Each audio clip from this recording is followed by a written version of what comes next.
welcome everybody. Greetings, good morning, good afternoon from wherever you're joining us. I welcome you all to the Journalist Emeritus Foundation's 5th Media and Journalism webinars. It's great, wonderful to see this diverse virtual crowd from different parts of the world. My name is Cemre Ülker. I'm the representative of Journalist Emeritus Foundation to the United Nations Department of Global Communications. We have already been communicating, providing information about this initiative, but as this is our first session, I will officially go over very brief reminders and then pass the mic to my colleagues for their introductions. Then, as I mentioned, we'll kick in with the training one of today as a notable expert.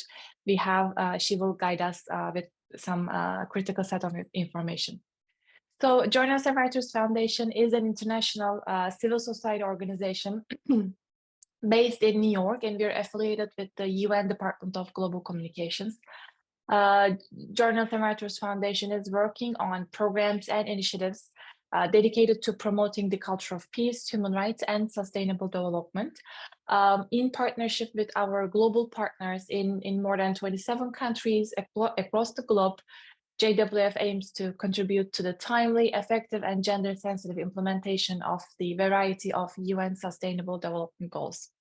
And our thematic proceedings, reports, civil society inputs are submitted to the UN departments and offices of special rapporteurs to generate knowledge and inclusive policy suggestions to tackle the most pressing and alarming challenges of our day. So this wonderful initiative, Media and Journalism Webinars, is starting its 5th year, and we're more than proud to host over 30 experts and over 124 participants till now from 33 different nations. And this year too, we're overjoyed by the high number of applications, over 100 of applications, but to create a meaningful and easy to facilitate in terms of communication-wise the platform. After a diligent overview of the applications, we're grateful to welcome you all. We're here with journalists, media professionals, students, young professionals of social sciences, communications from 27 different countries. And as you very well know, the industry and following the updates on daily basis at a time where journalists have an immense responsibility on their shoulders to raise awareness on the obstacles of peace and security, sustainable development around the world. As we experience a steady decline in global peacefulness, we will address these critical topics on this platform, receive trainings from experts to improve our skill sets, to better our reporting, and of course listen from the journalists from different parts of the world with decades of experience on how they combat different barriers standing in front of journalism, media professionals today, given the concerning decline of democracies and fundamental human rights. So this is not an educational platform only, but our alumni over the last years have been very active in remaining in touch, sharing resources, fellowships, global opportunities within themselves, and we proudly continue to work with the members of the Media and Journalism Webinars alumni by hosting them as speakers in our UN conferences, collaborated with them to cover our events, nominated them to take the lead at many other diverse platforms as well. And I've been seeing how active the members are in our WhatsApp group chat, so I'm very much grateful for your meaningful contributions, and I'm pretty sure this group will continue to boost this fantastic line of communication. So I'll pass it over to my colleagues for their welcoming remarks and to introduce themselves. So let's start with the President of the Journalist Emeritus Foundation, Mehmet Kılıç. It's over to you. Hello, everyone. Thank you so much, Cemre, for your introduction. Welcome aboard, and I'm so happy to see so many faces from different parts of the world. As Cemre said, this is our 5th year of the Journalist Media and Journalism Webinars. And this is a hands-on experience, and please be very active participants. We would like you to engage in discussions. with your knowledge, with your experience and perspectives from different parts of the world. Just wanted to add that since this is an hands-on learning experience for you, we have a journalism project, which is also, you can find it on our website, jwfacademy.org.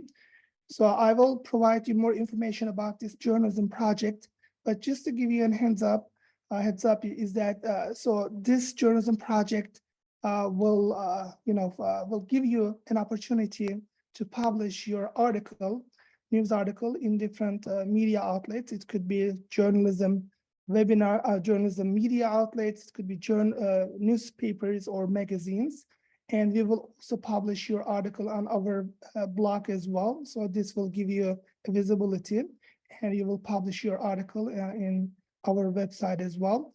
I will provide you detailed information about this. And also, I would like to encourage you to go to our website, which is jwfacademy.org.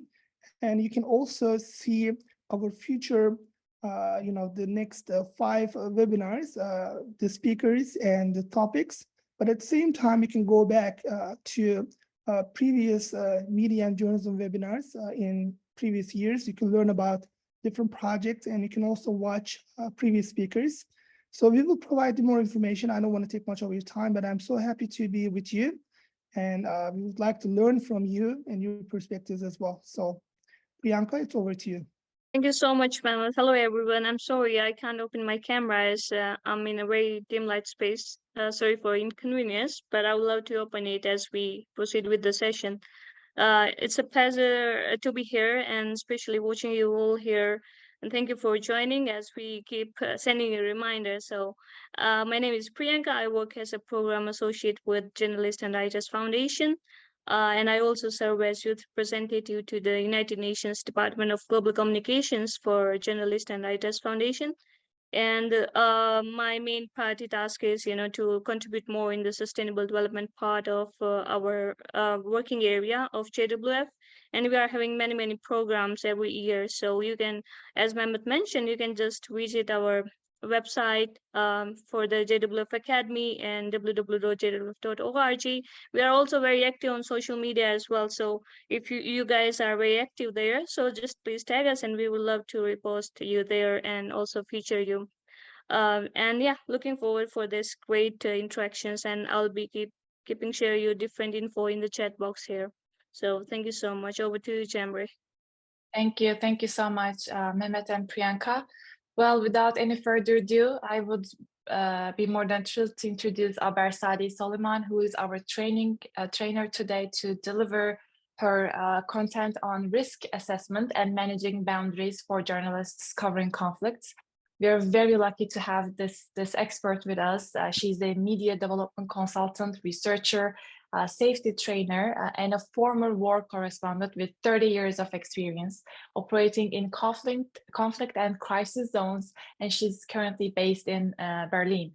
Abeer managed programs and trained hundreds of local journalists and human rights activists operating in more than 60 countries on a variety of topics, including safety of journalists and activists, media ethics, conflict-sensitive reporting, journalists in exile and diaspora, and surely investigative reporting as well.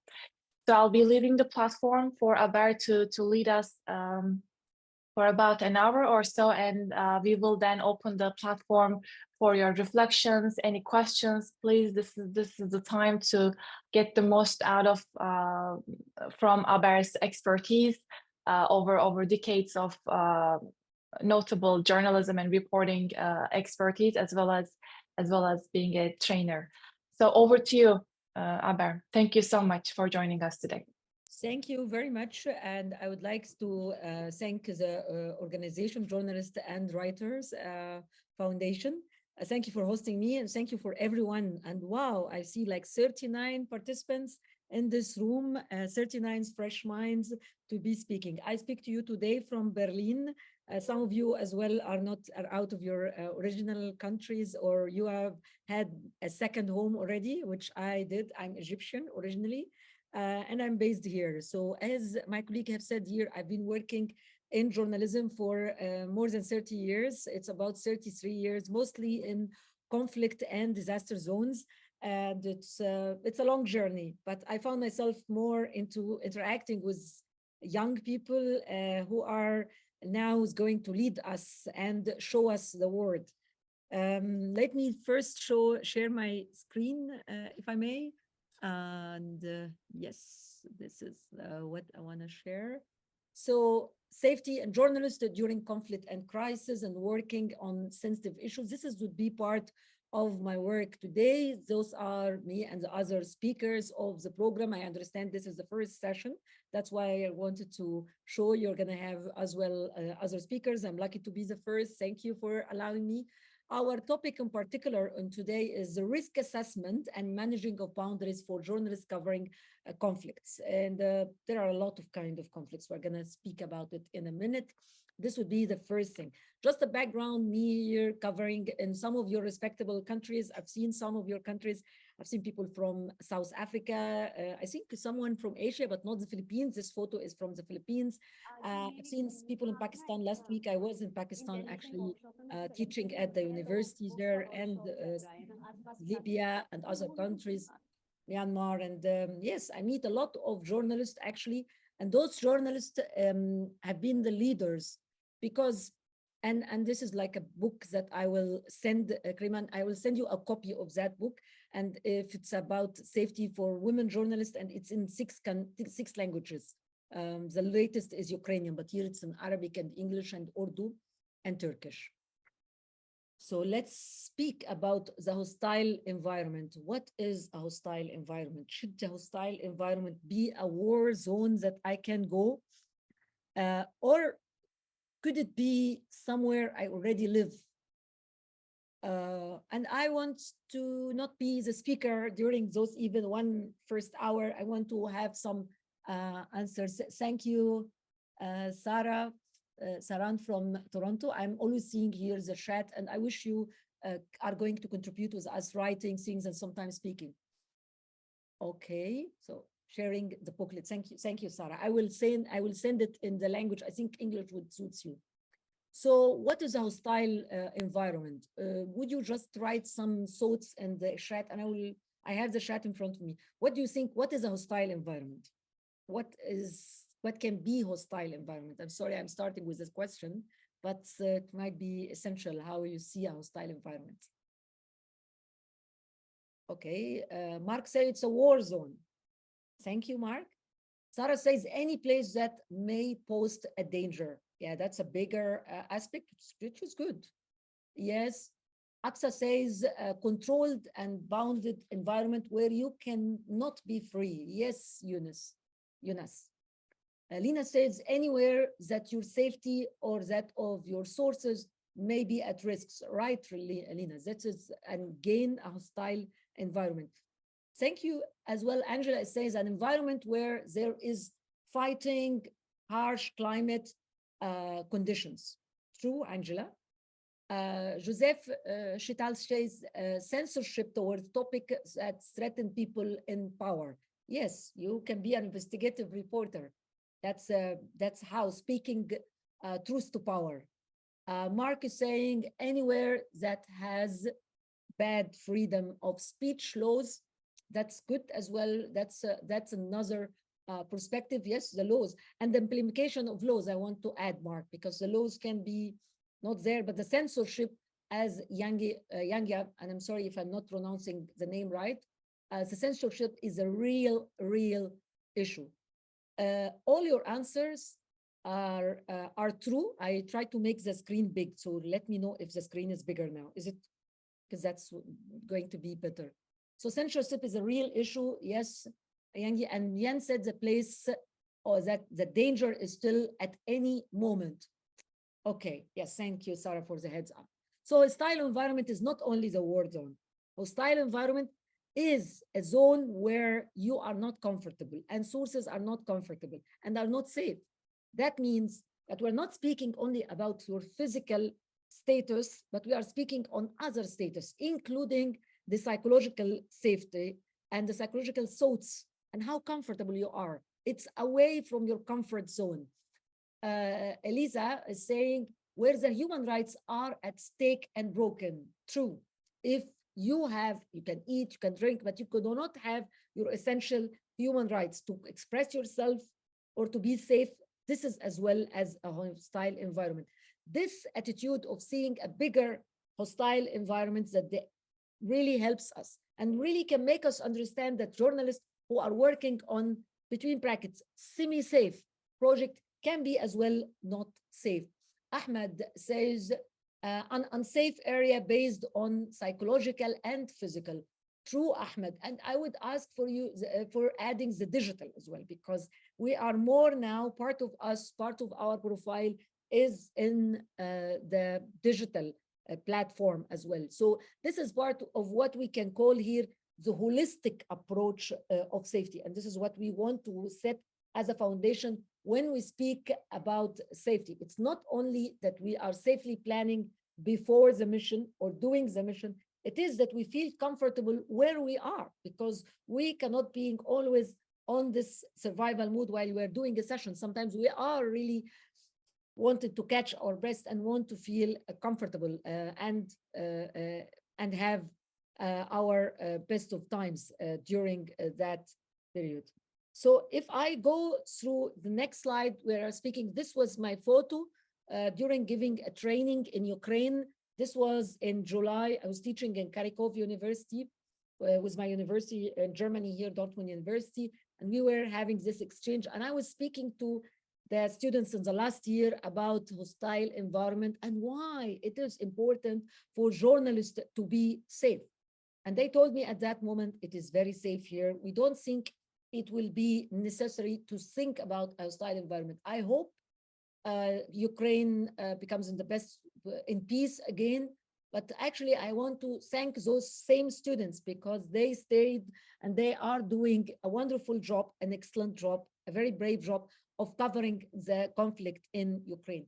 And why would they do that? And I think we had this discussion when I was there in this time, because who narrates the conflicts actually writes history. So if you are there narrating a conflict, narrating a disaster, narrating anything happening in anywhere in the world, you are able to tell history. Before the host, and I heard some of you in the introduction with my colleague speak about the power of social media, but before that, we would always take history that was written by those who have victorious in the war. So we know the First World War, the Second World War, and all kinds of war and conflicts through the eyes of the victorious who controls the narrative. Social media, somehow, it does have it's a disadvantage, and I think you are aware of that. But at the end of the day, the narratives now are not the same. People try to contribute into the narrative. People are not just on the other end receiving what some journalists do. So this is why we need to do our job in a professional way and be safe at the same time. So if we are protecting our safety, we are protective how this narrative, a better version of the narrative to be true, to be given to the people, because there is no absolute fact. There is always the angle you see things. You know, I teach as well, in addition to safety, I teach ethics. And I found through my studies that safety comes hand in hand with ethics and understanding why we do that. Media framing of the conflicts, of the events, of the disasters, or anything, it is essential for us. Thank you, Mayanka said, as a reporter, a photographer, she says, you are writing or documenting first draft of history. Exactly. And that's why our mission will always stay. And the more we are working in a safe way, and I mean physical and digital and psychosocial safety, the more we do it better. So there are two kinds of disasters. There is the man-made disasters versus the natural disasters. I would like to just say that this is, we as a people, we contribute into this. Can they one lead to the other? Do you think man-made disaster can lead to natural disaster, or on the other way around? What do you think? So Mayanka says yes, and there is another yes here. I agree, yes. So yes, some disasters can lead to the others. Mushtaba, are you raising your hand? You want to say something? Yeah, I wanted to just say that, like, the climate change is a man-made disaster, and the climate is burning day by day. So it's a man-made disaster now. Initially, it was an environmental thing. Now it is man-made. Just wanted to add this. This is very good angle, you know, and this is why the UNESCO this year, in particular, on the 3rd of May, thank you very much, the 3rd of May, this month, is the day of freedom of expression and the day Press Freedom Day. And this year they have spoken on the safety of environmental reporter, which people say, oh, safety is only related to the conflict and war reporter. But you are right, because the environment, the people who are working on the environment have had a lot of attacks. And even there is some research, academic research have been done about that. And I think one of my early injuries was not in a war zone. It was when I was writing an article about the corruption of a factory next to the River Nile in Egypt. And then the people came out and they were so angry, and I was physically assaulted during that. So yeah, you are right. So man-made disasters is an important issue we have to speak about. Thank you. And I read my colleagues here have written, and it's a very active group. Thank you for this. Lina said, yes, a natural disaster can lead to a mismanagement of disaster responses, which repeat human suffering. Yes, Lina, that's true. And I think in Denmark and the Scandinavian country where you are there is a lot of very big effort. I take part of that, being working in Oslo, part of my time. And simply, Ahmed says, man-made disaster leads to natural ones. Laiba said, yes, man-made disasters are the primary cause which leads us to natural disaster. True. Rumki says, yes, but it can cause the same in both ways. Mayanka says rapid urbanization.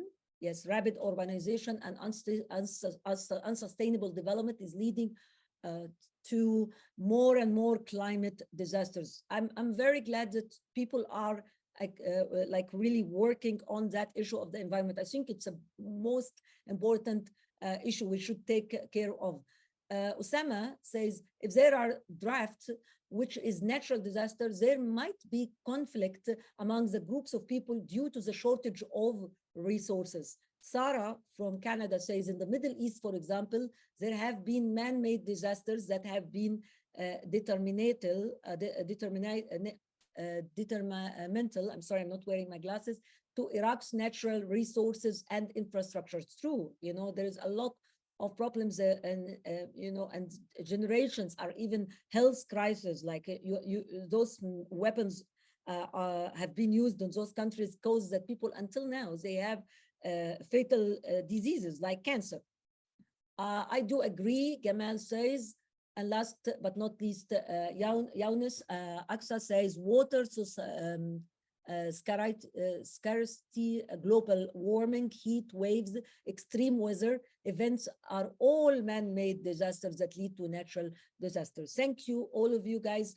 This is a good foundation to understand that we care about safety. We understand that the idea of conflicts, how it goes and how it moves. There is a lot of journalists that have made a lot of coverage of natural disasters, of man-made disasters, of conflicts, and they deserve to be protected. War and conflict, those are considered to be always, you know, we have in safety 3 status. We have the green. The green status is when it's not only for work on conflict, it's wherever you are in your place. If you don't move, you don't go to other places, this is a green situation. Once you start moving, we consider in this color code that things has turned from green to yellow. So we are always in this yellow, but some situation we become in the red zone, or the red code, the red color codes means where it is really conflicts and war and disasters, or working on a sensitive issue. Who narrates the conflicts, writes history. I think we already agreed on that. And this is a media, for example, a relationship with one category like armed groups. And here they can do whatever they can do in war. And on the other side, the journalist is shooting, the expression shooting. Here, the civilian says don't shoot. And on the other side, the journalist as well is shooting. And this armed person is telling the journalist don't shoot. This is like one example of the power of the media and how this can be working. More colleagues are contributing, and I'm very happy to be interactive that all of you. Jen says this means the power of communication to change things positively or negatively. Yes, it is a power of communication, Jen, and this is why we need to direct this power in an ethical way and protect this power to be safe. Yahya says yes, the severity of natural disaster may lead to increased damage as a result of hindering relief efforts. For example, he's giving an example. What happened in my country, Yemen, about a month ago, were floods that doubled people's suffering and left rescue teams in confusion. Very sad, Yahya, what was the situation in Yemen. And the saddest thing is that not all international media were did a very good coverage of that. You know, it was limited media houses that did work on this. And this is why the power of having the local journalists on the ground, this is, I can't count how this is important. This is so important to have the people. Like the situation in Palestine, Aisha Khan is saying, true, yes, the conflict and all the innocent life that has gone through that, and at the same time, the situation of the humanitarian efforts, because, you know, you cannot get those because of the conflict. That's why it's all connected.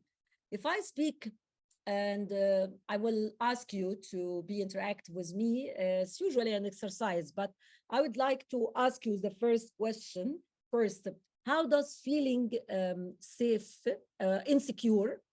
Actually, I was wanting to send you in groups, but I think it will take time to do that. So I will just ask you the first question of every group. How does feeling insecure affect the work you do in the field of journalism? How does it affect you and your work? If you are feeling insecure, how does that affect you? And maybe I ask you the second questions as well, not in the same group, because I think it's, how does it affect as well, this feeling of the insecurity, your sources, the survivors, the victims, families of victims, witnesses, your newspaper, your media house, or where you work, and your colleagues. Let's ask the first two questions of the first groups and know your answers, please. Do you have answers for that? How the feeling insecurity affect your work, or the work, how it affects the sources, the people who are around you, your witnesses, survivors, colleagues, organizations? How does it work like that? I will keep the third one to be asked separately. Mushtaba, you want to speak? Please go ahead. I'm better at typing, so I better speak and give you my answer. Well, oh, yes. All right. So, well, I'm a filmmaker, and usually what happens is when we are shooting outside, the environment affects us. For example, I was shooting a climate documentary here in the rural Sindh. It's a province in Pakistan. And the place where we were shooting, there were rangers. It's a paramilitary force, and the rangers, it's a paramilitary force here in Pakistan, didn't allow us to shoot. It was a lake, and we wanted to shoot that lake before the sun set.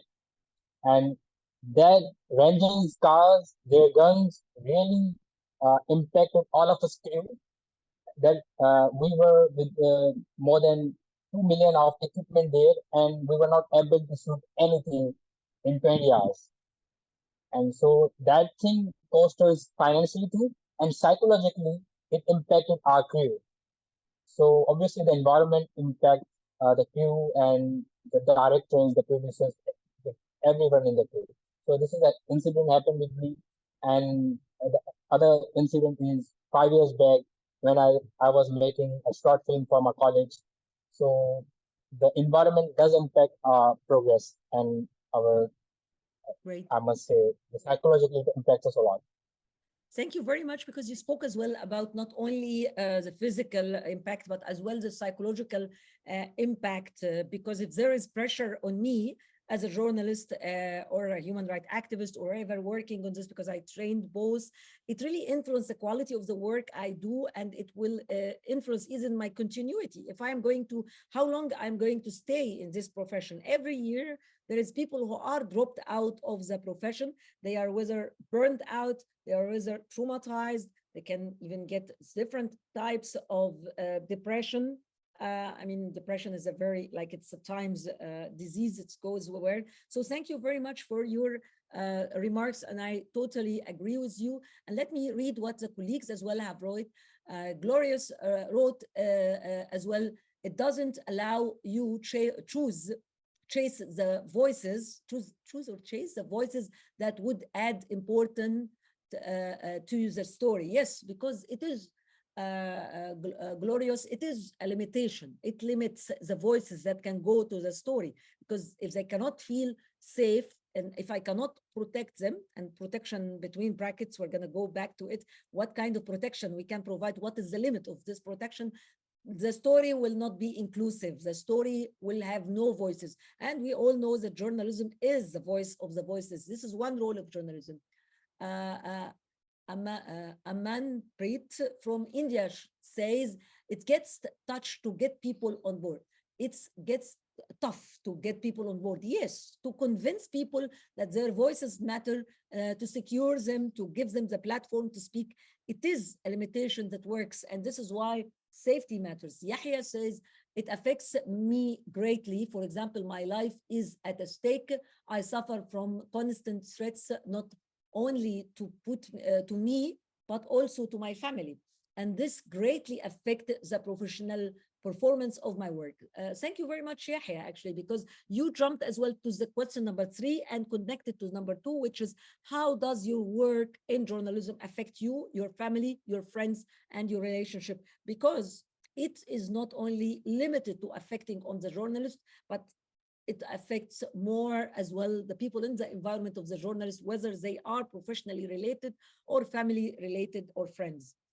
Aksa, I'm very happy with the interaction, actually. So thank you a lot. It's just that my eyes are not very good to read. Insecurity, or Aksa says, or constant feeling of in danger can affect your power of free speech. True. You cannot share full information or report on every issue category due to the feeling of danger or insecurity. Like in Pakistan, for example, we aren't supposed to report on any irregularities in military. Otherwise, there are hard consequences of it. So we always feel reluctant while talking about military of our country. Yes, it's not only military in some countries, it's as well cultural and religions. There is always this kind of limitation, and this is several kinds of censorship work across countries. Sarah says, as a freelance journalist, I'm working on a story about Israel-Palestine, and it is on in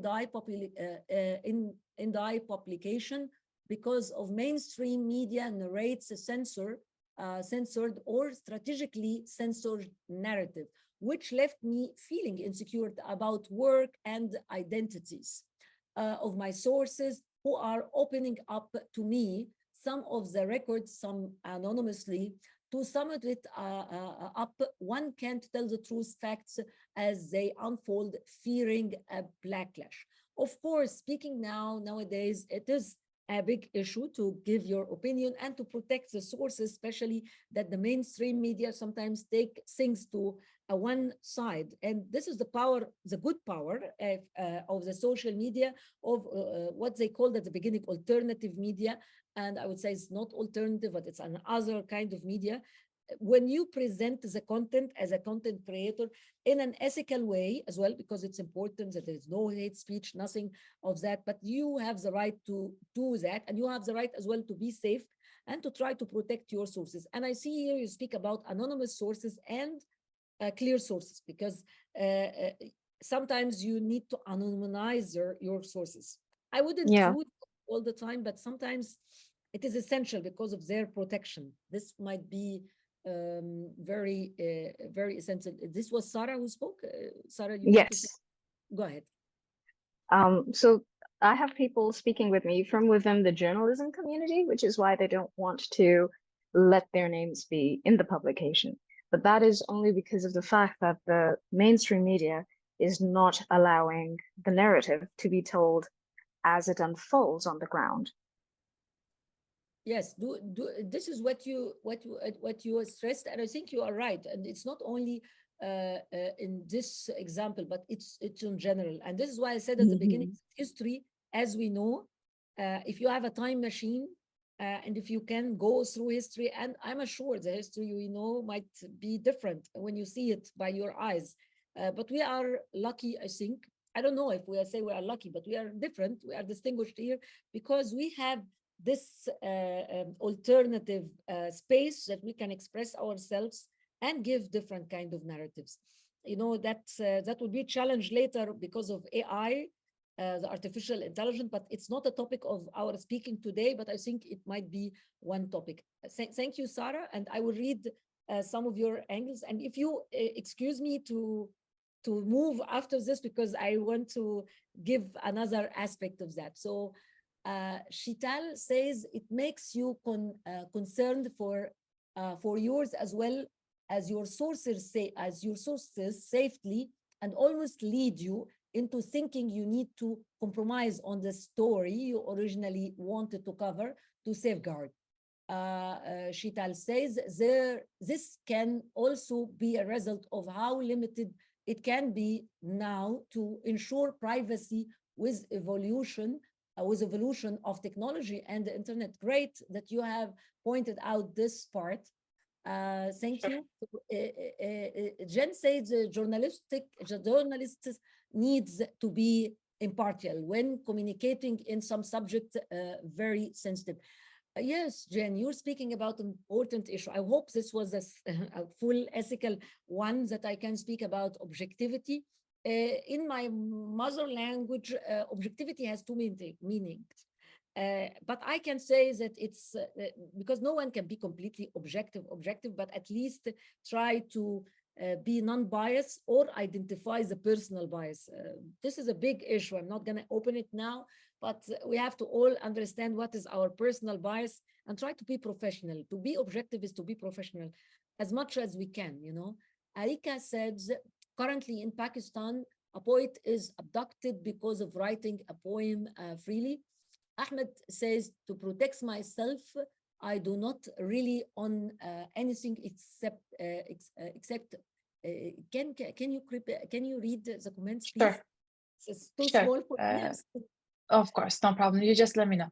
Yahya's comment is that to protect myself, I do not rely on anything except fate. And what will happen? As you know, there has been a war in my country, Yemen, for over 10 years, in which many journalists have been exposed to risks, many of them to the point of death. I'm writing for what will happen. I'm waiting for what will happen, but I do not stop, and there is no country to protect me or a group to rely on. Thank you very much, Yahya. I covered 63 countries on the ground, and among them, of course, Yemen. And the situation is hard because there is a lack of impunity in the situation of journalists. I recall that some of your fellow journalist colleagues, I recall a journalist was last year or the year before as well, she was killed, and her husband was injured while exploding their car. And until now, no one is presented to justice. And this is a case in some countries. Last week in Sudan as well, no, 3 days ago, a journalist was killed in a shelling as well. So the impunity, the lack of impunity increase more attacks on journalists. The next is Mayank. yeah. Shall I read that? Sure. I think she sends a campaign or a prayer. It's too small for me to read. Yes, it's a visual, and if you like, I can read one more, Mayank. Yes, go As ahead. as a photojournalist, I came across something like this when I covered riots for the first time in Delhi. It was a scary situation as mobs were all around and divided over religious identity.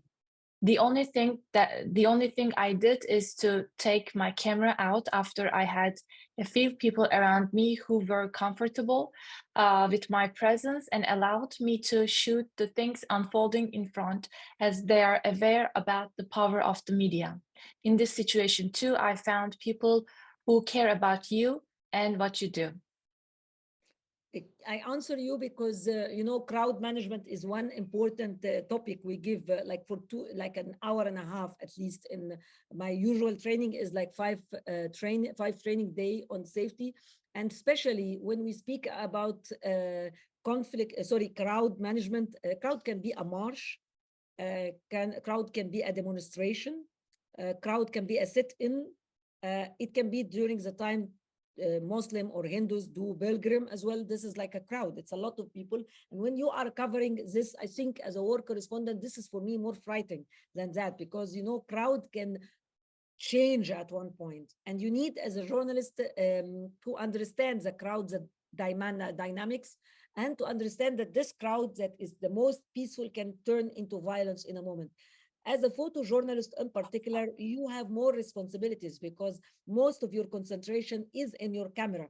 So we need you to take care of yourself and have what we call here a situational awareness. What is happening around me?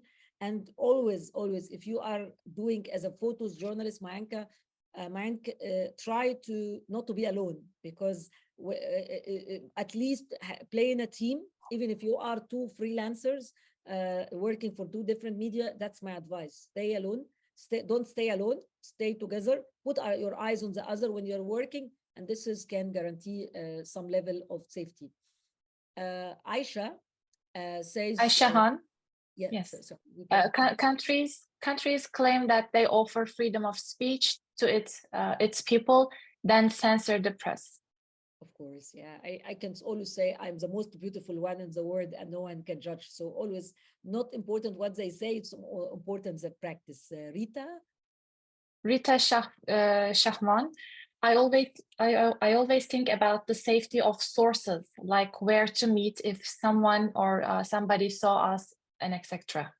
This is important.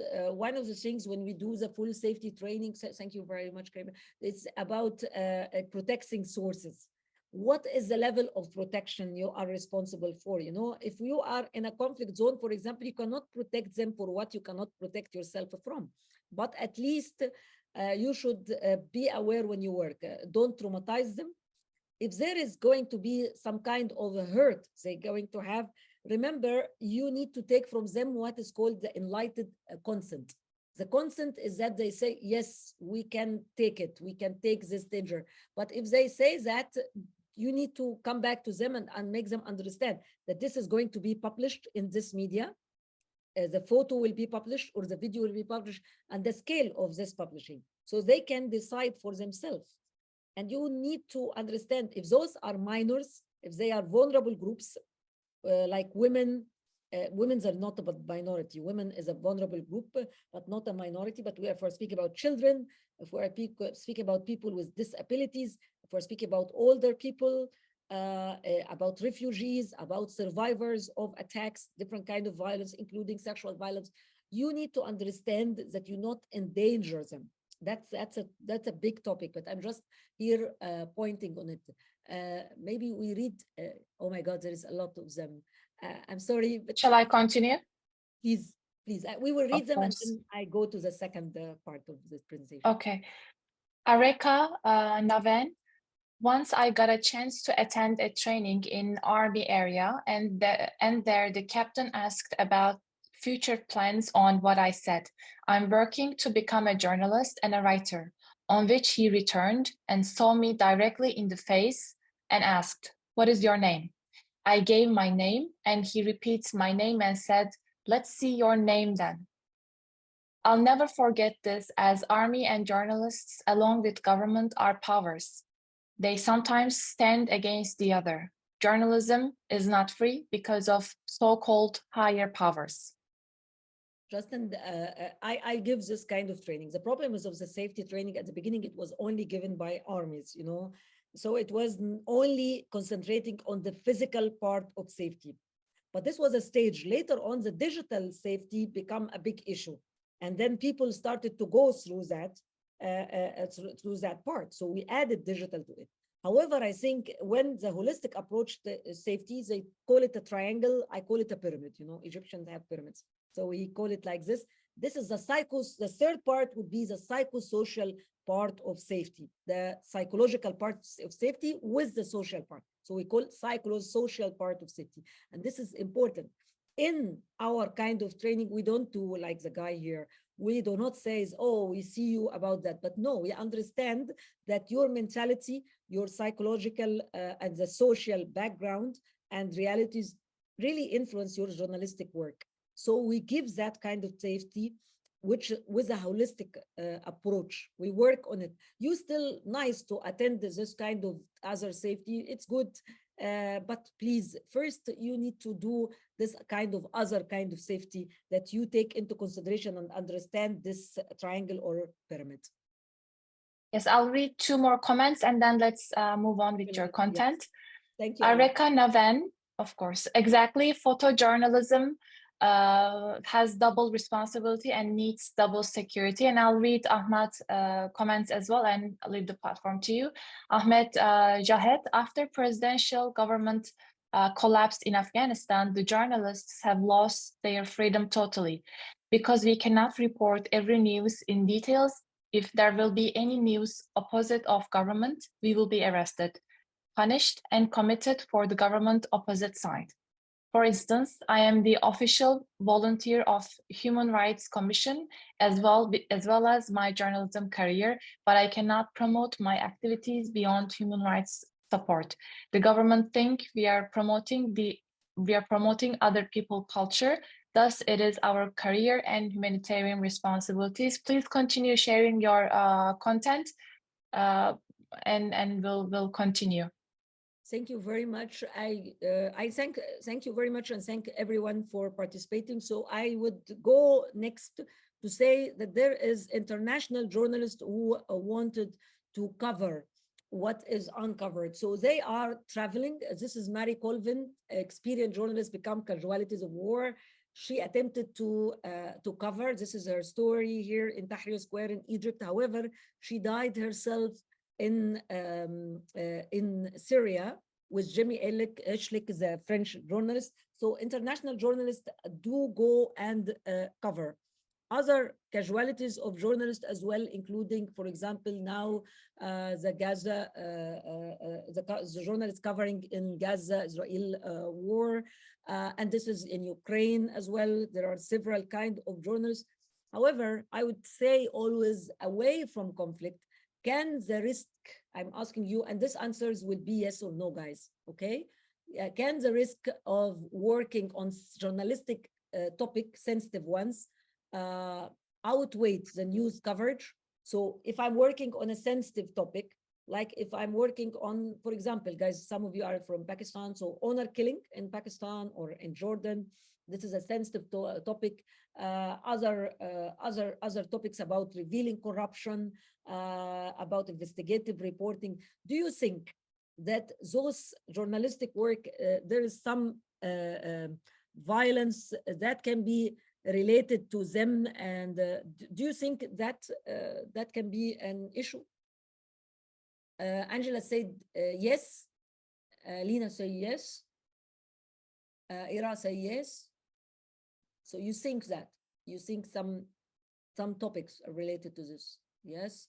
Mujtaba says yes. Yahya as well says yes. So guys, I see a lot of yeses. And yes, the answer is yes. Sometimes when we work in journalistic work, yes, thank you, Tasneem, Yahya, Ahmed, all of you, I think, say yes. And we have a colleague here who is based in Malta, actually. This is a photo of Daphne Caruana Galizia. She is an investigative journalist. She's Maltinian. there was an investigative cross-border an investigative report called Panama Files, where journalists from different countries at one day, they published all their work. In her part, she wrote an article revealing corruption. Malta is, Panama is where, Nagat says, Nagaya says, I strongly agree with you, because if there is no freedom in what we are thinking and speaking, there is no passion. True. So back to Daphne Caruana Galizia, she was killed by a car explosion. So what happened with her actually was dramatic, because the way she was killed was a car explosion. Malta is affiliated to Europe, so you only think that this freedom of expression and things happening always only in conflict zones. Malta was not a conflict zone, but actually investigative report that she have done led to that. I was in Malta December 2019, just before COVID, and I met her son, and her son told me something interesting. He said that he received she started to receive some aggressive comments, first on X, Twitter, formerly known as Twitter, X platform, then on Facebook. So that means that people went from the general on Twitter to X to her Facebook, and then they started to send her on her WhatsApp. That means that people started to get into nearer and nearer into her accounts, and then they found that it becomes on SMS on her phone. That means that they got her phone number, actual phone number, and then in a letter inside the house. They found the letter in the letter brief in the house. So this really threats accelerated. His mother, Daphne, was very afraid. She was staying at home, and then one day she went outside to pick up something, and then they exploded her car. This is, I think, this report is the one in English. Please let me know if you need listen to the voice, or I need to do something to make the voice. Okay. Sometimes the voice doesn't appear. I have to do it in a specific. Yes, we hear. Daphne Caruana Galizia was assassinated on the 16th of October last year. That afternoon, Daphne left her home in the village of Bidnia just before 3 p.m. As she drove down this hill, a remote-controlled bomb detonated under the driver's seat, hurling the vehicle off the road in a deadly explosion.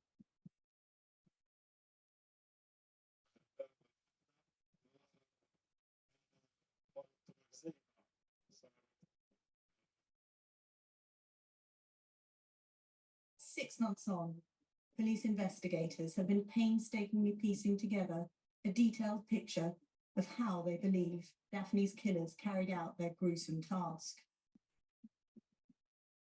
The first arrests in the case occurred roughly 7 miles from where Daphne was killed, here in the Maltese capital of Valletta.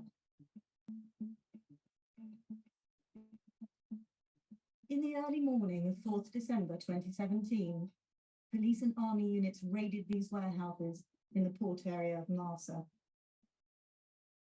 They arrested 3 men widely reported to be known to police: brothers George and Alfred De Giorgio and their associate Vincent Muscat.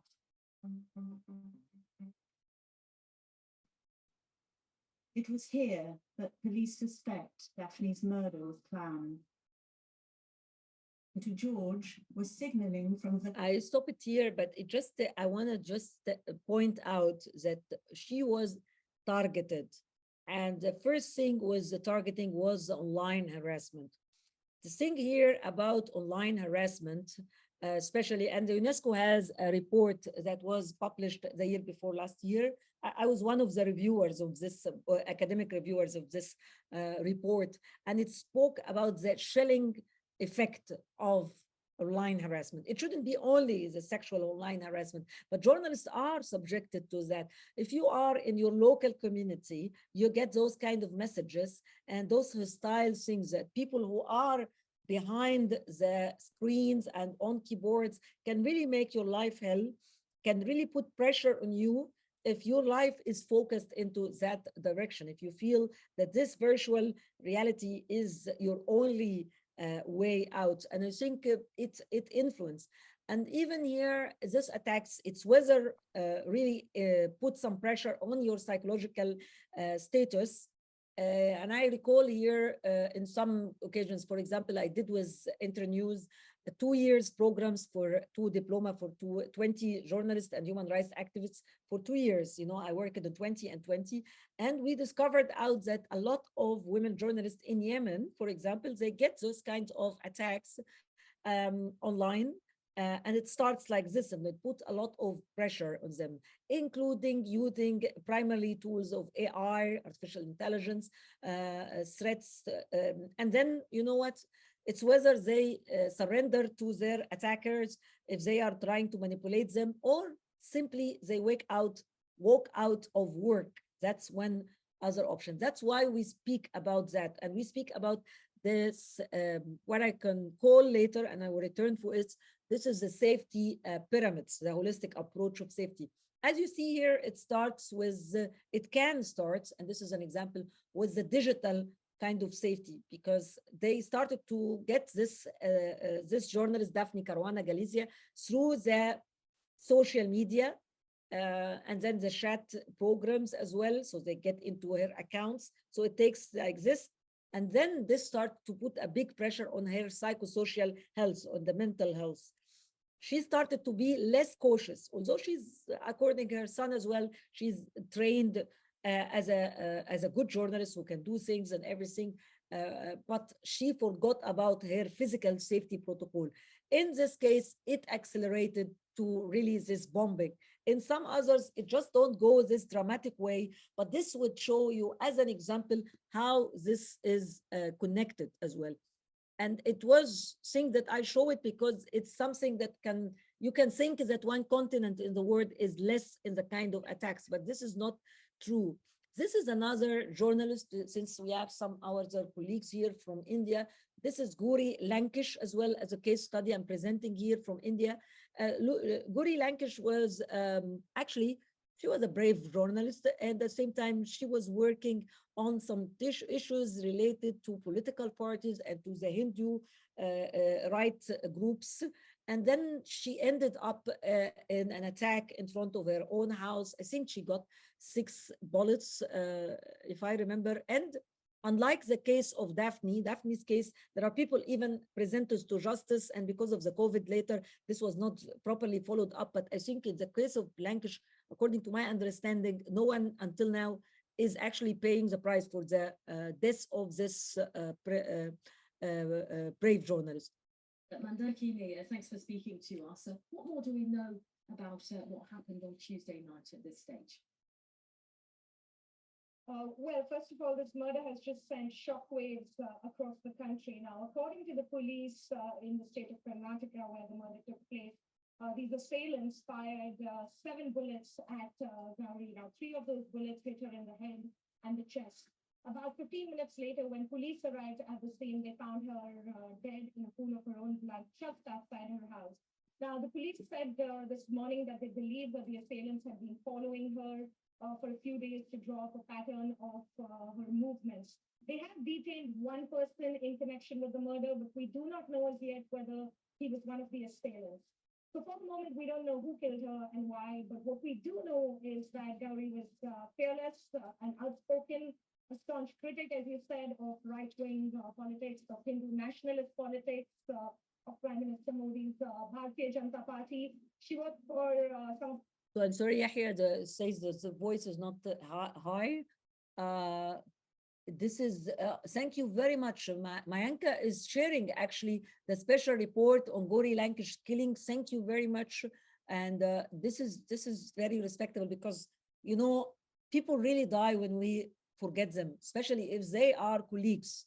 And this is why we need to always speak, because the death of one journalist, if it left without any punishment, that means it can lead to more deaths to to other journalists. Thank you very much, Mayanka, a lot, and peace for the life of Guri and the life of all our colleagues who really paid their lives, paid for their lives, I think. And this is why we need to fight the lack of impunity. United Nations and UNESCO had made November the day of the lack of impunity to fight those who, to fight for the right of those to get their rights. I mean, colleagues who lost their lives. I want to show, this is not a video, but this is just, I tell you, it's a frog. Just imagine if you get a frog and put this frog in water. This is about risk assessment. And you put this frog in water, and this frog decides to stay because it's okay to stay in the water. You know, this is actually where the frogs are. But the problem is that you put this frog on a stove and you start to make the fire. So what happens with the frog? The frog start to really try to accommodate itself to stay under this fire. Why? Because we can integrate, we can accommodate ourselves, it's okay. But the problem is that it uses its power until the water gets boiling. And the frog actually, I'm sorry, this is why I saw it in cartoon, the frog dies. So why does the frog die? Some of you would say because of the hot water. This is the direct reason of the hurt, of the death. Actually, this is not the real reason. The real reason might be different.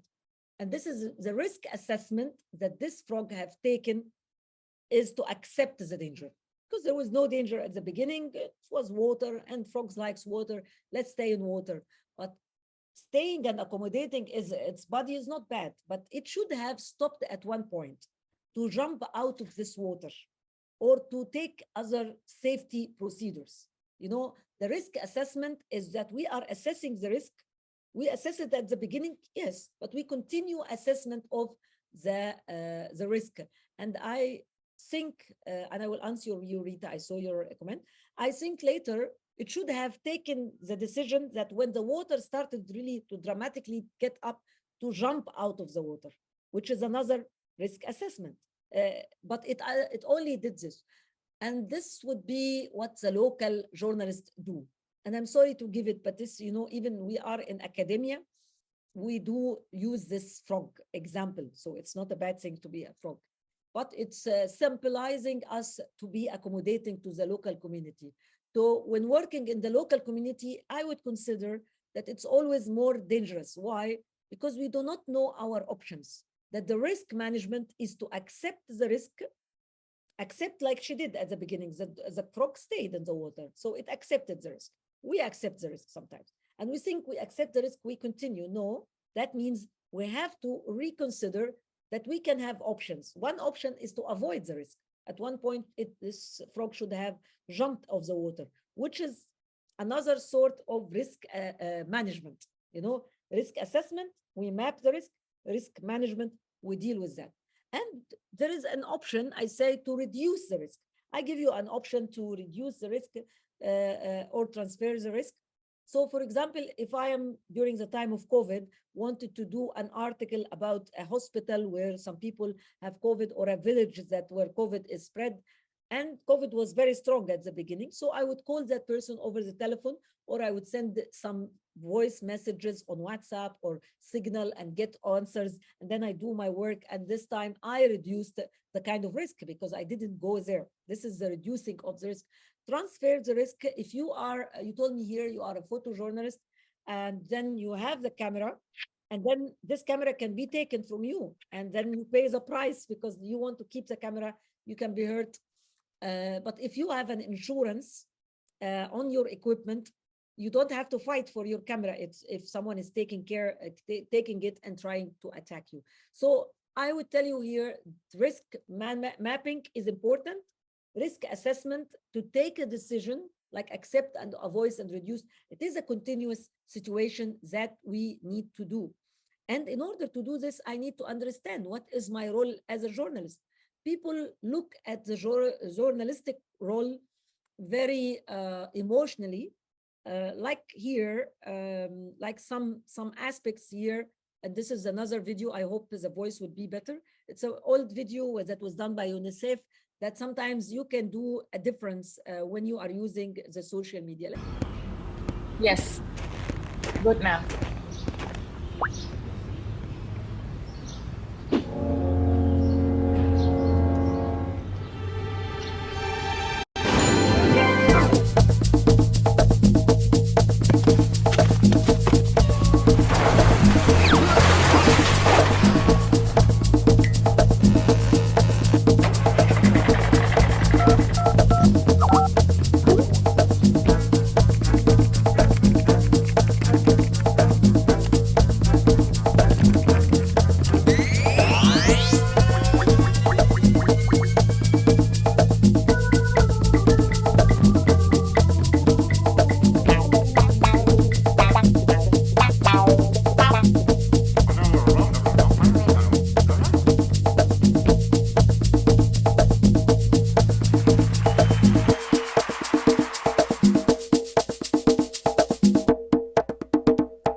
So it really is a good idea about how journalism or media, all kind of media, can make a difference. And of course, it gives us an idea about it when you see the change. Not all work, we see the change. The working in the local community, this is Radio Smart in Mawat in India. A colleague of mine has been working in this radio, and they have done a lot of work during the COVID time. I think the local media have shown what they can really do. And I believe in local media, how you can make a difference when you're working into that. However, some people mix, and I'm speaking here about the psychological safety, but between their role to change their role, and they think our role is to change people. And I need you to know, and I'm sorry for this, but it's not our role to change people. We are a catalyst for change. We help people to realize their potential, their own potential, and to start to find ways to do some change, but we do not do the change. It's a small video here, but it's 30 seconds. It's funny, but it means what is our role as well. So I'm sorry.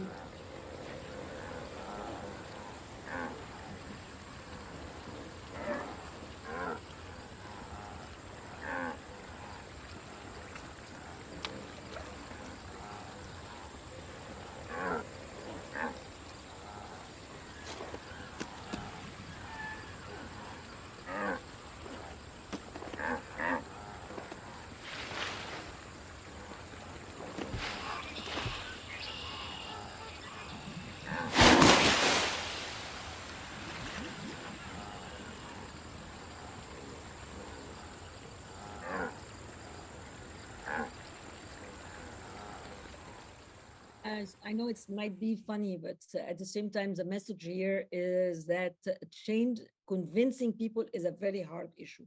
And it's part of your psychological safety as a journalist as well to understand that we are, we are working, we are trying to fact checking, we are producing material, we are producing work. But if people do not really get convinced, it's not our job to chase them, to make them think this, even prophets, even people with great ideas, not everybody get convinced on that. And we compromise our safety when we try to put pressure on people to really get convinced, because might be they don't get convinced, might be they need it more to make their own opinions. The problem is that local journalists do not get it as well, because sometimes there is a point where activism and journalism come together.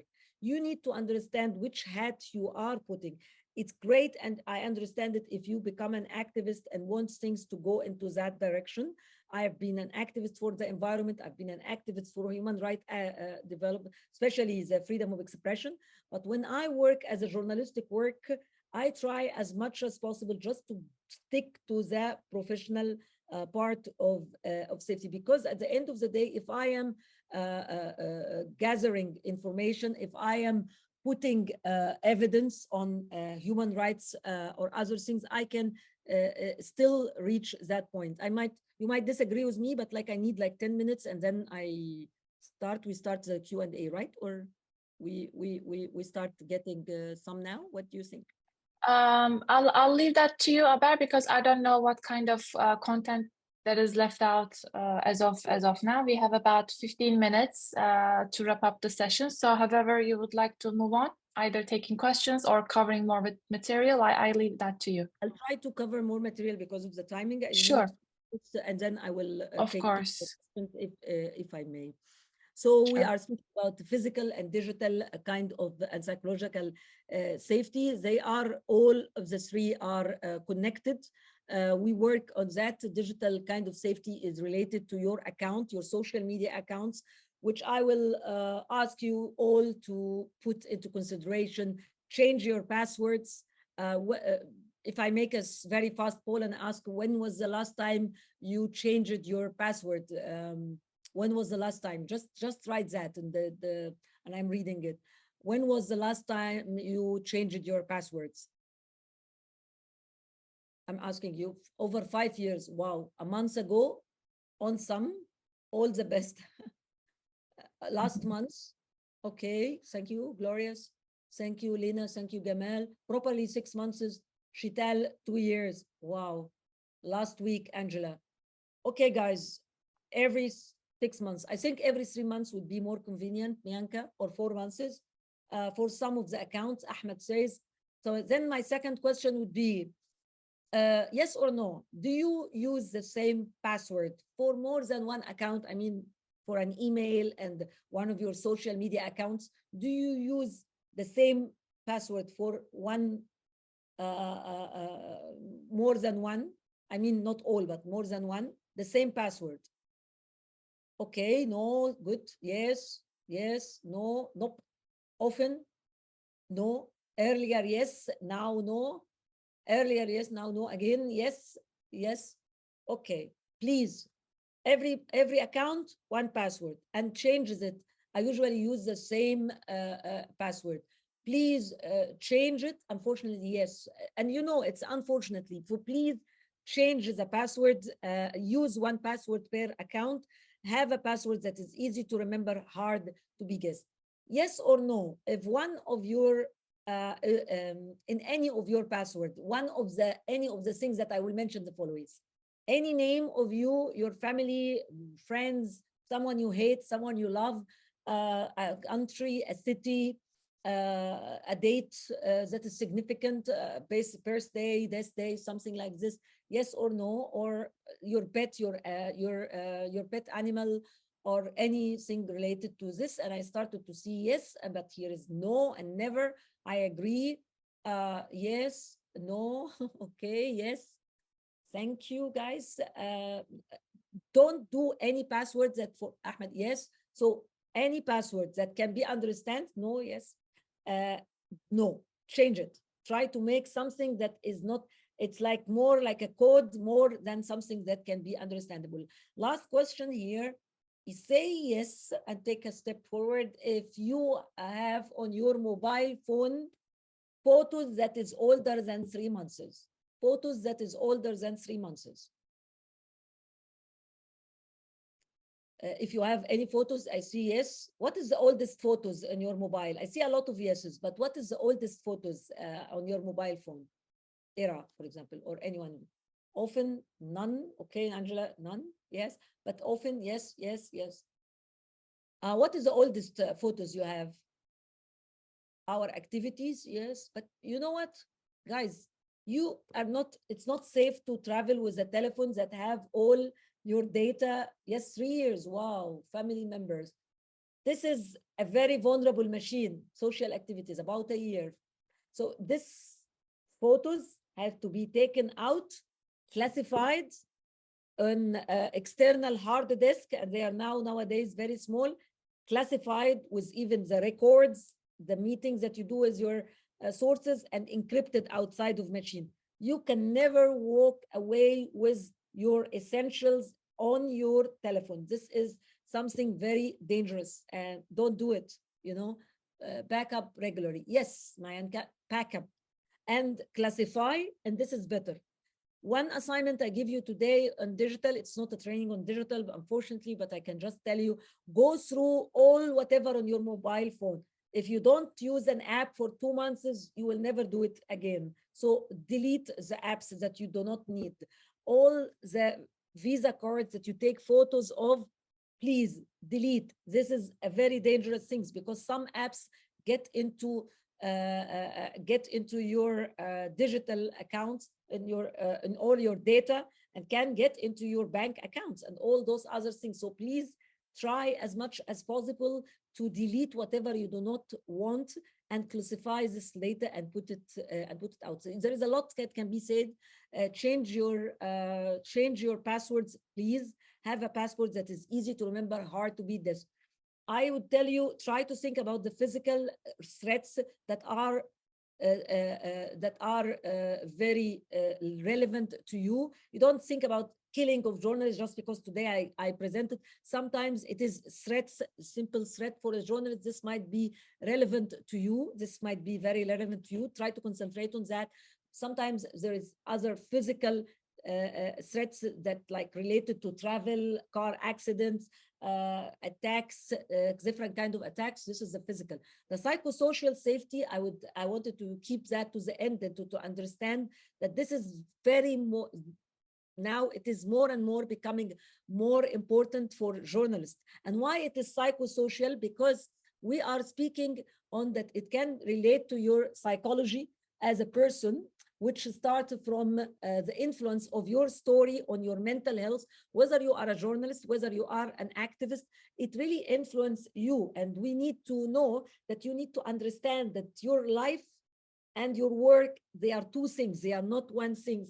And please always concentrate on the things that you can control, not the things that you cannot control. You cannot control the future.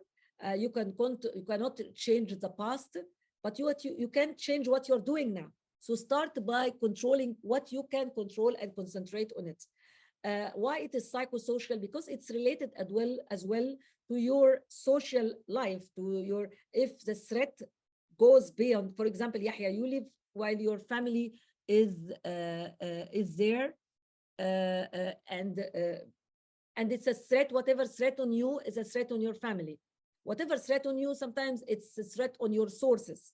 This really a psychosocial because it puts the pressure, ethical and psychological pressure on you. You need to understand the limits of that. You need to understand what kind of limitation you have. This is why we say psychosocial. Psychosocial is related as well on the conditions of work you have as a journalist. So if you as a journalist are a freelancer, you're not getting paid good, or you are a full-time journalist and you do not get a protection from your media house, if you get in danger, this is a psychosocial kind of threat. Worries, people always jump into trauma. Trauma is the post-traumatic symptoms that we are all living when we are under pressure in the survivor mood. We are having a lot of pressure on us. Once we feel a level of safety, this is when the trauma comes and strike. For example, here in Germany, when the Syrians came as a refugee in 2015, they came from war conditions. They were under very big pressure. But once they are here, this is supposed to be safety, but then they started to have some fears. Even when the Germans were celebrating the New Year, having all the fireworks, this was so scary for them. Imagine if you come from a war condition and you have this kind. So this is the kind of trauma that the people have, and I'm giving it in this scale, but it can go into stories. Last training that I had just an interview with an Algerian journalist. She herself have just had her baby a year ago, and she works on a story on women who having, after giving birth to their children, depression, major depression. And suddenly she has a block and she cannot work, and she comes to me, and I discover that this is related to the story because there is relevance in this story into her conditions, and because she just has a baby like them, and this really influences her. My advice for you is to try, when you are doing your journalistic work or the human rights work, whatever work you're doing, is to try to remember that you are not your job. If there is an activities, I ask you to share here, is that what you do in activities to disconnect from your work and to concentrate on your life? For me, I play with with the kids.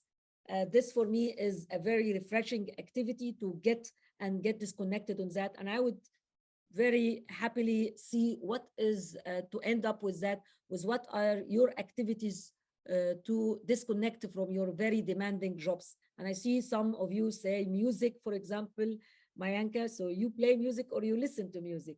Yoga, Lina? Any other activities you do? No one doing singing? Some people would go to a place and scream on top of their lungs.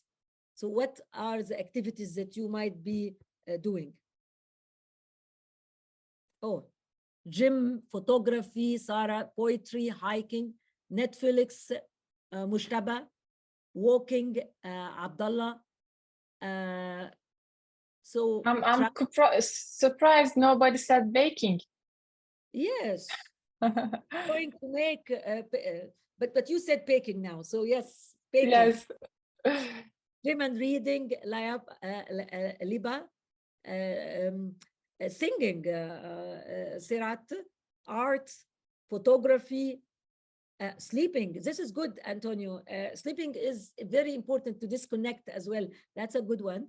Nasima says thoughts as poetry. Wow, you are a poet. And I find Amanpreet cooking, Yahya photography, swimming as well, walking. Great, swimming is great. Grinding to sometimes Sarah. So this is great activities, guys. Those activities are so important, so relevant to our work, for our continuity to do this very demanding job. I think I will stop here because I can speak forever. I have prepared a lot of material. You can always read the safety handbook. You will find as well situations where you can compromise all kind of safety. Mayanka says sometimes surprise yourself. Yes, wake up before sun and find new places to see a different sunrise. That's a good one. I love it. Nagoya says advocacy campaign on health and human rights issues. So thank you, all of you. Yeah, that's good activities. And Sarah says, thank you, Abeer, for all insight. Thank you very much, Sarah. I will follow you as well on X. So I hand it off for you to camera to see if we have time for having some questions and social. Well, if you have maybe 10 more minutes, let's take a couple questions if you're available. But if not, I'll surely respect your time. No, I'm available. I am happy to. Thank you. Thank you so much. So let's take the next 10 minutes, 15 max for some questions. I would appreciate if you can raise your hands, and please make your questions very direct. And let's keep it short, as we have already learned a lot from Abeer, and I know that she's available and active in both LinkedIn and Twitter X as well. So please follow her later on. Keep your conversation on, and I'll give the first question to Rita. Please introduce yourself, where you're based at, and keep it short. Yes. Okay. I'm Rita from Lebanon. I'm a journalist since 20 years. Okay, my question is, sometimes as a journalist, we use our different identities to protect ourselves. For example, we are in Armenia covering a war. If I'm part Armenian, I would say I am Armenian to protect myself and to let people feel that they are safe. If I'm a woman, for example, I dress in some point. If I have an identity that it fit to a community, it will help me to protect myself in different ways. So my question is, in one of the trainings I had, they told me that this kind is like I'm doing. I'm trying to prioritize myself as a media on normal people. Is it true? Thank you very much, Rita. And this is actually one skill we teach in the safety. It's called the profile management. And your identity isn't just your journalistic work. Actually, you are doing great. I see, even in my PhD, I wrote a whole chapter about the importance. It's about safety and ethics in ISIS regions, Islamic States regions. And journalists, when they use their identity wisely, they really win. Part of your identity can be your religion, your sect within the religion, your ethnicity, your age, your sexual orientation, your clothes, the clothes that you are putting, your equipments. Some of them are positive of a point of strength, and sometimes it's your point of weakness. Sometimes knowing your profession as a journalist might be a point of weakness, so you do not highlight it. You just tell the person you are going to interview. Sometimes it is good to say where you work, and some it's not, because, for example, this media house has a bad reputation or had bad impact in this region, so I do not highlight that media house, for example. So this is sometimes it's important to relate myself. So I come to you, I say, okay, you know what, I can speak Spanish or I can speak Arabic. And then I start to speak to you in your local language, which can attract you to speak with me. So it's a point of strength, not a point of weakness. It's not discrimination, or it's just my job. No, it's your job. It's how you approach our job, as well as to communicate with people and to approach them. And if we find better ways to approach to people, I think it is not. It's a strength point to highlight what is common between us and the people. It's not manipulating people, no. You're asking some of the essentials that journalists covering from authoritarian regimes or states with tendency to oppress media members should be cautious of. And maybe Abeer can summarize couple highlights on that. Yeah, I've just came from Pakistan. I teach at university as well in Pakistan for the last 5 years, so I'm aware. And I've been asked a similar question from my students last week in Pakistan. So what we do, and I come from a very similar country, I come from Egypt. So what we do actually for us as a journalist, because of that situation, we have to be aware of the situation. First of all, we have two fronts. The front is to practice our profession and be aware of the situation, of course, including legal issues as well, because that's a lot of journalists are already under legal allegations and stuff like that. So we need to do that. But at the same time, and I think some colleagues are working that in Pakistan and other countries, that they work on the freedom of expression to increase the dimensions, increase the ceiling for freedom of expression. And if a journalist get attacked, or if a journalist get under this censorship, other journalists get into support of that journalist. Because if you are fighting alone for freedom of expression, you cannot win this war fighting alone. This is the kind of activism that I work, even me myself, I practice into it. But at the same time, yes, I agree, the situation is not great for freedom of expression nowadays in Pakistan or in the world, but we have to deal with the situation individually through doing our work and trying to be safe. And if we have to choose between us or our stories, we choose our safety, because that's how we can produce more stories, but we come up on the other side to campaign and try to work for freedom of expression. I know it's just easy to say it like this, but I spend my life working into that, and I paid, I think, a heavy price. But the times I paid less, when people were supported, we were supporting each other, the power of the collective work always gets things better. So thank you, Mashaba. And solidarity as well. You spoke on how the line is quite thin in between activism and journalism, but in fact, sometimes we can also utilize this intersectionality and the transparent lines in support of one another's work. I'm on the side of advocacy and activism as well, even though I share sometimes time to time my expert opinion pieces on variety of media outlets, but I definitely see how solidarity is empowering us both on the sidelines of journalism and human rights reporting advocacy as well. So we should be out there supporting one another. So thank you so much, Abeer. This has been a fantastic start of the media and journalism webinars this year. Reviewing your work, I was already a fan, but after this session, I really look forward to any other opportunity to collaborate with you again at Journalism Emeritus Foundation. So you spoke on variety of issues, but I think starting the discussion from the point of rule of law and really defining what a war is, what an internal conflict is, that was very impactful, because positive peace has 8 pillars. And now in an environment where with the rise of AI, social media, internet freedom and everything, we can no longer define conflict as an absence of war, but we need rule of law in effect. We need free and independent flow of information, and so many other human rights to be upheld for everybody in society, to be able to define the state that we are living in as peaceful. So that is very important that you spoke on these.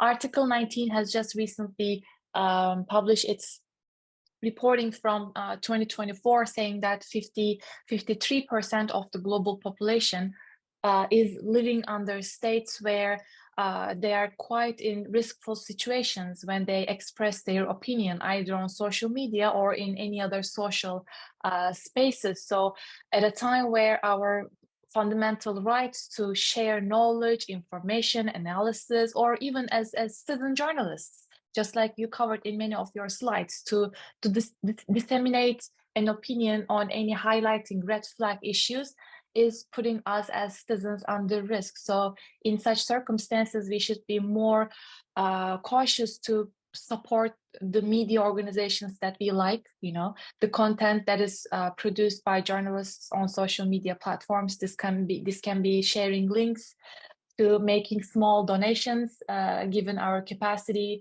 or subscribing even to many of journalists' YouTube pages. You also spoke on the importance of controlling the narrative in social media platforms, given the high rate of increasing technologies, artificial intelligence, and we will spare a session on this, particularly how it's impacting the landscape of information pollution in our day, which is really identified as a security issue at United Nations as well. So thank you so much on that. You spoke on color coding different states of conflict zones, what should be done in those cases. And lastly, my last remark will be that I recently finished Shireen Tadros' book on taking sides. Shireen is the UN representative of Amnesty International here in New York's office, but she recently started her position maybe 5 years ago. But before that, she was a very impactful Emmy Award-winning journalist who spent her maybe 2 decades of lifetime covering conflict regions, MENA particularly. I highly suggest everyone to check that out. Shireen Tadros, Taking Sides. And she really talks about how she transitioned her career from journalism to advocacy, underlining many of the points that Abeer also shared as a professional of journalism, media, and now she's delivering these training sessions. But Shireen also spoke on the thin line in between advocacy, journalism, or is it really the role of journalists to change the narrative and move the crowds, or just report on those and take the actions with the head of an advocate or activist? Those are very interesting topics that we can spend hours and hours of discussion, but I'll wrap it up here and ask if Mehmet has any last comments or thank you notes, and we're going to wrap up today's session.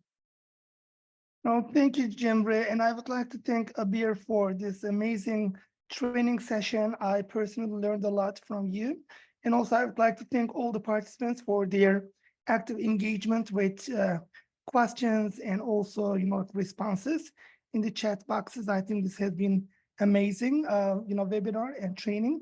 I just would like to remind you about the journalism project. So I highly encourage everyone in the group to take a look at it. I also shared that Word document on our WhatsApp group. Please take a look at it and then just think about it. If you are interested in writing a news article, so we are happy to help you with that, and we would like to assign maybe a mentor to help you write your piece and also get it published on a newspaper or media outlets in different parts of the world, including our JWF blog. So that's all from me. Thank you so much. And Cemre, thank you. Thank you, Mehmet. Any last words? Abeer, any last goodbyes for our audience today? Just thank you very much for this platform, and I will send you the Safety Handbook for Women Journalists. I think maybe the English one would be relevant for most of the people. If you need other copies or other languages, just let me know and I send it to you as well. Thank you for the activity. It was a very interactive. Actually, we are 41 people in this room, so that's a great number. Thank you. Very strong. Thank you.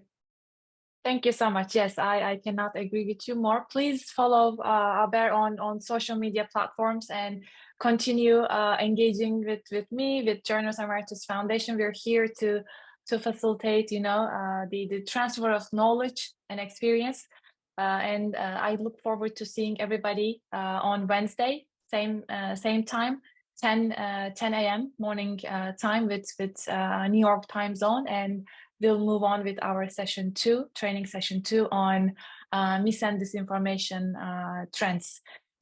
Till then, please, if you have any questions, we're available at WhatsApp group chat as well. Thank you so much.